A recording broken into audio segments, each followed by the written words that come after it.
এই সাজেশনসটি কিন্তু সকল বোর্ডের জন্যই গুরুত্বপূর্ণ। তোমাদের রাইটিং টেস্টে ইংলিশ সেকেন্ড পার্টে 40 নম্বর রয়েছে, তাতে রয়েছে সিভি উইথ কভার লেটার, এখানে 8 মার্ক থাকবে, আর ফর্মাল লেটার যেখানে থাকবে 10 মার্ক। খুব সহজেই কিন্তু 10 মার্কস পাওয়া যায় এখানে। আর প্যারাগ্রাফ রাইটিংয়ে 10 মার্কস রয়েছে, এটাতেও মার্কস তোলা যায় খুব ভালোভাবেই। আর কম্পোজিশন রাইটিং যেটাতে রয়েছে 12 মার্কস। তো বন্ধুরা, তোমরা যদি একটু দক্ষ হয়ে থাকো, একটু গুছিয়ে প্রিপারেশন নাও, একটু কৌশলী হও, তাহলে 40-এর মধ্যে তোমরা কিন্তু 38 পেতে পারো। বন্ধুরা, তোমাদের 12 নম্বর কোশ্চেনে 8 মার্কের writing CV with cover letter আসবে। তো আমি একটু দেখে নেই যে কোন কোন সিভি উইথ কভার লেটারগুলো বিগত বছরে বোর্ড পরীক্ষাতে এসেছে। আসলে এগুলো সবই তো তাহলে গুরুত্বপূর্ণ, তাই না? তাহলে তারপরও আমি তোমাদেরকে এর মধ্য থেকে সংক্ষেপ করে দেব। তো আগে একটু দেখি। অ্যাসিস্ট্যান্ট টিচার পোস্টের জন্য এসেছে, জুনিয়র অফিসার পোস্টের জন্য এসেছে, কম্পিউটার অপারেটর পোস্টের জন্য এসেছে, সিনিয়র অফিসার পোস্টের এসেছে, কম্পিউটার প্রোগ্রামার, সেলস ম্যান পোস্টের জন্য এসেছে, আর আসছে জুনিয়র সেলস অথবা মার্কেটিং অফিসার পোস্টের। এগুলো সব পরীক্ষায় এসেছে বিগত বছরে। আর সিনিয়র মেডিকেল রিপ্রেজেন্টেটিভ পদের জন্য এসেছে, অ্যাকাউন্টস অফিসার পোস্টের জন্য বিগত বছরে এসেছে, রিসিপশনিস্ট পোস্টের জন্য এসেছে, জুনিয়র অফিসার পোস্টের জন্য এসেছে, আইটি অফিসার পোস্টের জন্য এসেছে, মেডিকেল রিপ্রেজেন্টেটিভ পোস্টের জন্য এসেছে, আর লাইব্রেরিয়ান পোস্টের জন্য বিগত বছরে সিভি উইথ কভার লেটার এসেছে। তো বন্ধুরা, তাহলে তোমাদের জন্য কোনগুলো গুরুত্বপূর্ণ টেস্ট পরীক্ষার জন্য? 1 নম্বরে আমি যেটা বলবো সেটা হলো অ্যাসিস্ট্যান্ট টিচার পোস্টের জন্য, এটা তোমরা পড়বে।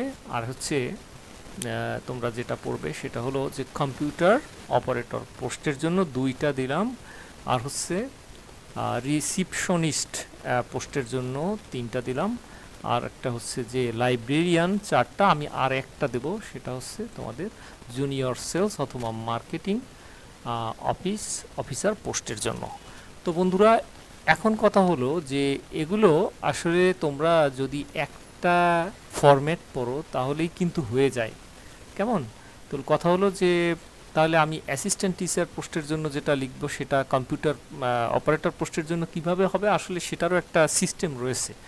তো সেটা আমাদের যে an essential book of paragraph composition letter application বইটা রয়েছে, অনেকের কাছে বইটা আছে, সেই বইটা থেকে তোমরা ফরম্যাটটা শিখে নিও, তাহলে তোমাদের কাছে অনেকটা ইজি হয়ে যাবে। একটা ফরম্যাট শিখেই তোমরা পুরোটা লিখতে পারবে। কথা হলো যে এক ফরম্যাট দিয়ে যদি আমি লিখি তাহলে কি ফুল মার্কস পাবো?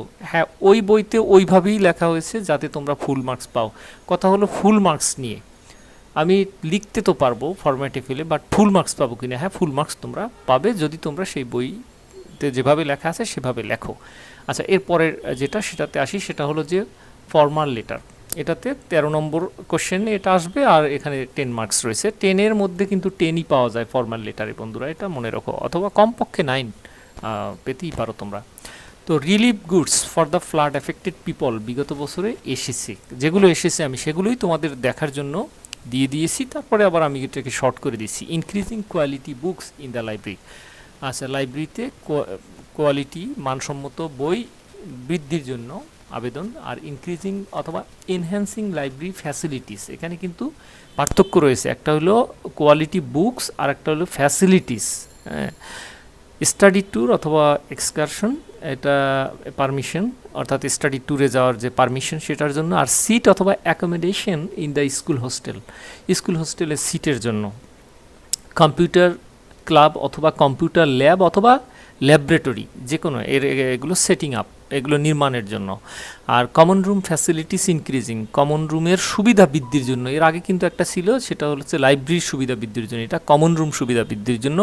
আর ডিবেটিং ক্লাব অর্থাৎ বিতর্ক ক্লাব, এটা স্থাপনের জন্য। ট্রান্সফার সার্টিফিকেট টিসি, ট্রান্সফার সার্টিফিকেটের জন্য। Extra lessons on English grammar, English গ্রামারের উপরে এক্সট্রা লেসন নেওয়ার জন্য। আর ক্যান্টিন সেটিং অথবা ইনস্টলেশন, মানে হচ্ছে ক্যান্টিন স্থাপন। আর একটা হচ্ছে কমন রুম সেটিং অথবা ওপেনিং।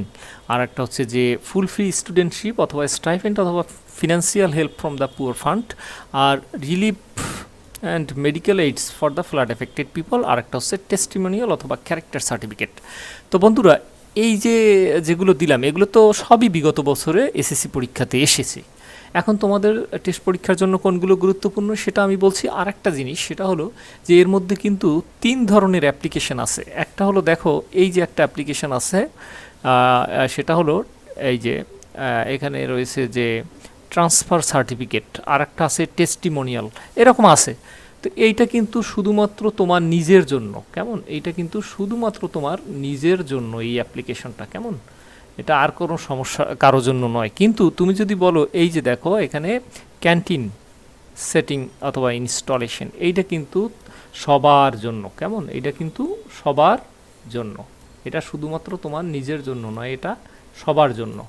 আবার এইখানে একটা জিনিস রয়েছে দেখো, relief goods for the flood affected people, এটা কিন্তু একটি এলাকার জনগণের জন্য, তাই না? এটা কিন্তু জনগণের জন্য, একটি এলাকার জনগণের জন্য।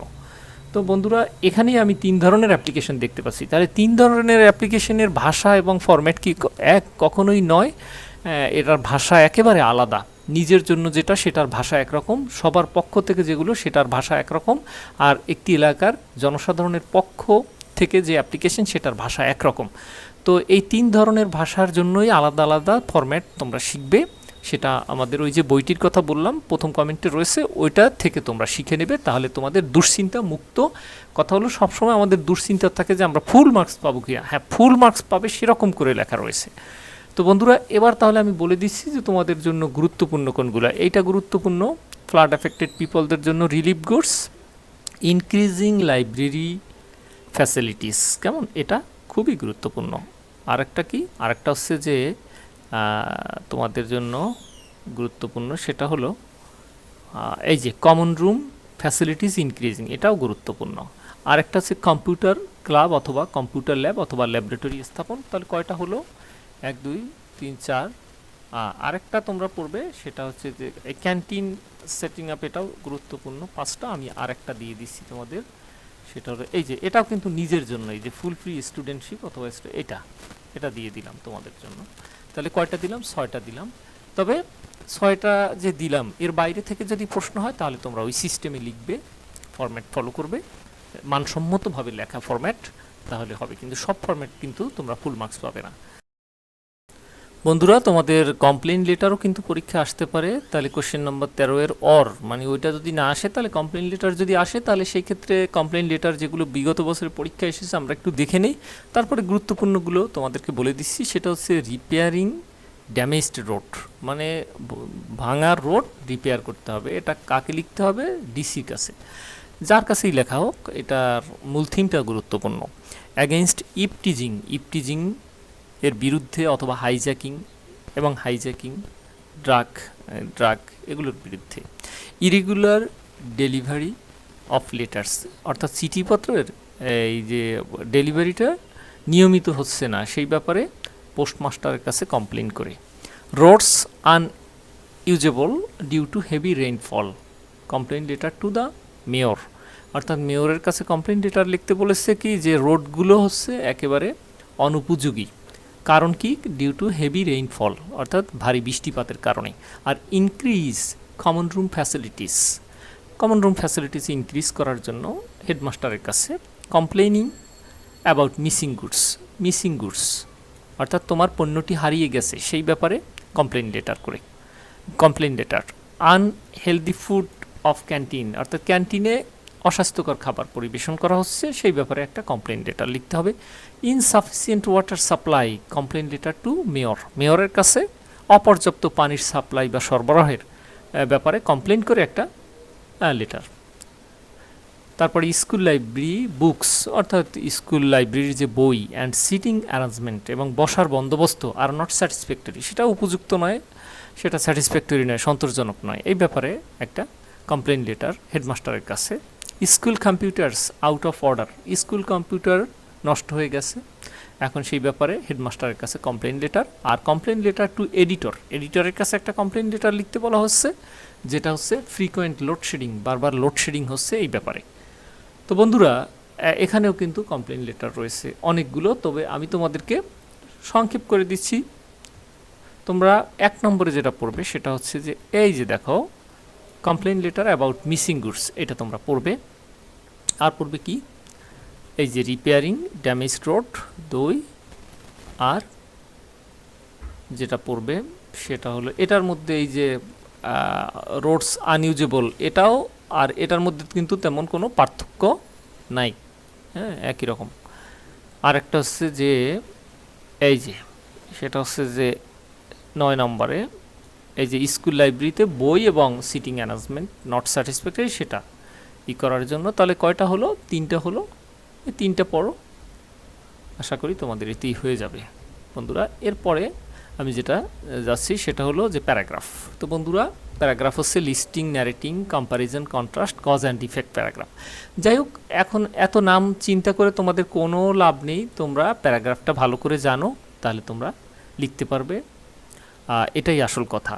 এখানে listing, narrating, comparison, contrast, cause and effect, তুমি যদি ডিফরেস্টেশন সম্পর্কে লেখো তাহলে সেখানে জানো, তাহলে সেখানে কজ অ্যান্ড ইফেক্টও এসে যায়, কম্প্যারিজন কন্ট্রাস্টও আসে, আর লিস্ট, ন্যারেটিং সব চলে আসে। কাজেই তোমার এই মূল থিমটা তুমি জেনে রাখো, তাহলেই হলো। তাহলে আমি প্যারাগ্রাফগুলো তোমাদেরকে একটু দেখাচ্ছি যে বিগত বছরে কোনগুলো এসেছে। The bad impact of deforestation, এটা এসেছে বিগত বছরে। How to fight against dengue and face it, এটা এসেছে। Causes of road accident in Bangladesh, বাংলাদেশে রোড অ্যাক্সিডেন্টের কারণ এসেছে। আই স্ট্রিট হকার, এটা এসেছে। A village fair you experienced, অর্থাৎ যে ভিলেজ ফেয়ার তুমি পরিদর্শন করেছো, অভিজ্ঞতা লাভ করেছো, এটা এসেছে বিগত বছরে। আর ট্রাফিক জ্যাম ইউ এক্সপেরিয়েন্সড, অথবা ট্রাফিক জ্যাম অথবা ট্রাফিক কনজেশনও একই কথা। আই স্কুল ম্যাগাজিন বিগত বছরে এসেছে। The life of a farmer এসেছে। The life of a rickshaw puller এসেছে। লোডশেডিং এসেছে। আর ডে লেবার এসেছে। The benefits of early rising এসেছে। The uses and abuses of mobile phone এসেছে। ইয়োর স্কুল লাইব্রেরি এসেছে বিগত বছরে। এখন তোমাদের টেস্ট পরীক্ষার জন্য কোনগুলো গুরুত্বপূর্ণ? 1 নম্বরে, ফার্স্ট পার্টেও দিয়েছিলাম, এখানেও দিলাম, 1 নম্বরে ডিফরেস্টেশন।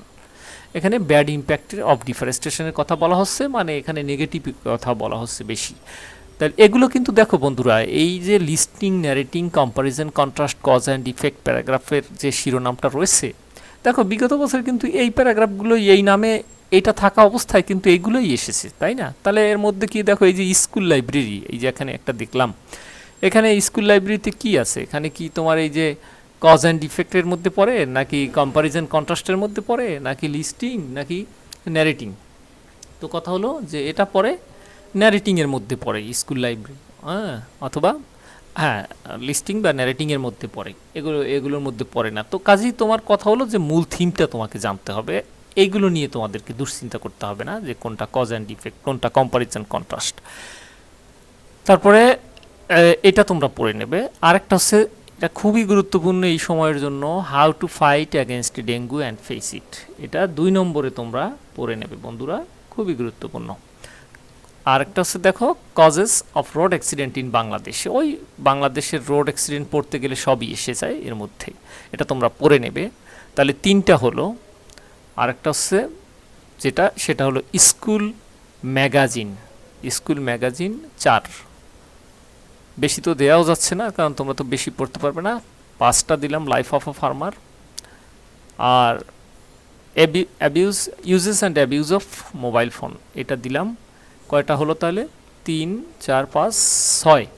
তো বন্ধুরা, তো এখন কথা হলো যে আমি তোমাদের 6টা তো দিয়েছি, তারপরেও এই ক্ষেত্রে আমার একটু দুশ্চিন্তা আছে প্যারাগ্রাফ নিয়ে, কারণ একটাই প্যারাগ্রাফ, এমন না যে এটার কোনো বিকল্প থাকবে। সেই দুশ্চিন্তার জন্য তোমরা কিন্তু অবশ্যই আমার যে বই an essential book of paragraph composition letter application, সেখানে কিন্তু আমি ক্যাটাগরি ওয়াইজ ভাগ করে দিয়েছি, এগুলোর মধ্যে ক্যাটাগরিতে ফেলেছি। এমন না যে নেগেটিভ পজিটিভ, না না, এই নেগেটিভ পজিটিভ লিখলে কিন্তু তোমরা 1 মার্কও পাবে না, 1টা নম্বরও কিন্তু তোমরা পরীক্ষায় পাবে না। তোমরা অবশ্যই খুব মানসম্মতভাবে লিখলেই ফুল মার্কসটা পাবে। আমি কিন্তু সেরকম করে ক্যাটাগরি ওয়াইজ ভাগ করে দিয়েছি। অনেকের কাছেই বইটা রয়েছে, অনেকের কাছে, সুতরাং এটা বলা বাহুল্য, তোমরা সেইখান থেকে একটু পড়ে নেবে যে এটা সায়েন্স রিলেটেড ক্যাটাগরির মধ্যে ফেলে যেগুলো ফেলানো যায় সেগুলো সব লিস্ট করাই আছে, ওখানে দেখবে অনেক ইজি হয়ে যাবে। আর সবচেয়ে মানসিক প্রশান্তি হলো তুমি ফুল মার্কসটা পাবে। আরেকটা বিষয় হচ্ছে যে রাইটিং কম্পোজিশনের ক্ষেত্রে আমি তোমাদেরকে যেগুলো বিগত বছরে এসেছে সেগুলো একটু দেখাচ্ছি, যে students and social service, satellite TV channel and our young generation, আর favourite hobby, the importance of physical exercise, duties of a student, এগুলো এসেছে বিগত বছরে। ইউর এইম ইন লাইফ অথবা your future plan of life, uses of computer in everyday life, আর একটা হচ্ছে science in everyday life অথবা ওয়ান্ডার্স অফ মডার্ন সায়েন্স, আর importance of trees in our life, your favourite game এসেছে, your journey by boat এসেছে, the season you like most, যে season বা ঋতু তুমি পছন্দ করো সবচেয়ে বেশি, the benefits of reading newspaper এসেছে, ইম্পর্টেন্স অফ ট্রি প্লান্টেশন এসেছে, আর ইয়োর চাইল্ডহুড মেমোরিজ এটা কোথাও আসেনি, বাট এটা তোমরা পড়বে, এটা গুরুত্বপূর্ণ তোমাদের জন্য, কোথাও আসেনি। তা তোমরা কোন কোনগুলো তোমার টেস্ট পরীক্ষার জন্য পড়বে? এক নম্বরে স্টুডেন্টস অ্যান্ড সোশ্যাল সার্ভিস, এটা তোমরা খুব সুন্দরভাবে পড়বে, অথবা ডিউটিস অফ আ স্টুডেন্ট, একই কিন্তু জিনিস, কেমন একই জিনিস, এই তো একটা তোমরা এর যে কোনো একটা পড়লেই মানে এটাই একই, এটা পড়লেই হয়। আর একটা জিনিস 2 নম্বর, এই তাহলে দুইটা মিলে কিন্তু হলো কয়টা? দুইটা মিলে হলো একটা, দুইটা মিলে একটা হলো, কিন্তু এই দুইটা মিলে একটা হলো, এইটা আর এইটা, এই দুইটা মিলে একটা হলো বন্ধুরা। এই 2 নম্বরে যেটা পড়বে সেটা হলো ইওর এইম ইন লাইফ অথবা ফিউচার প্ল্যান অফ লাইফ, এটা না পড়ে পরীক্ষার হলে যাবে না।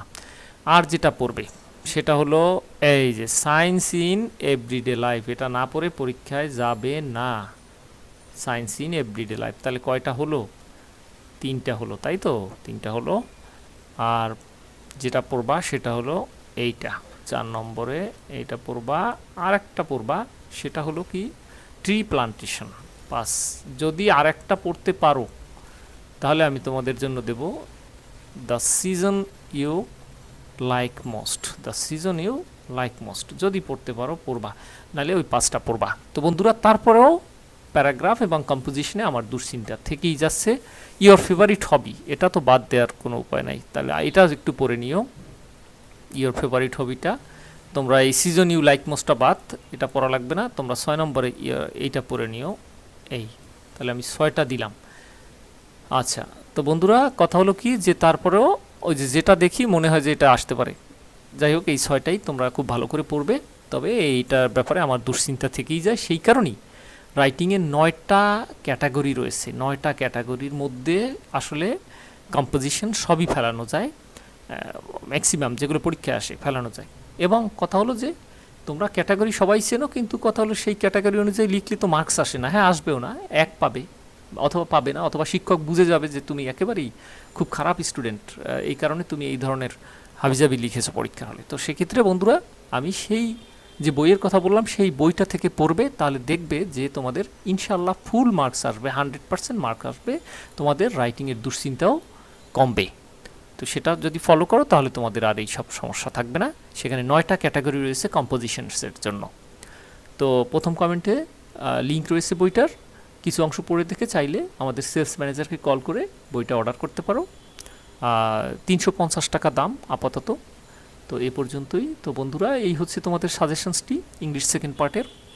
তো এরপরে অন্য অন্য বিষয় নিয়ে তোমাদের সামনে হাজির হয়ে যাব। ভালো থেকো, সুস্থ থেকো, অনেক অনেক শুভকামনা রইল, পরের ভিডিও দেখার আমন্ত্রণ রইল। আল্লাহ হাফেজ।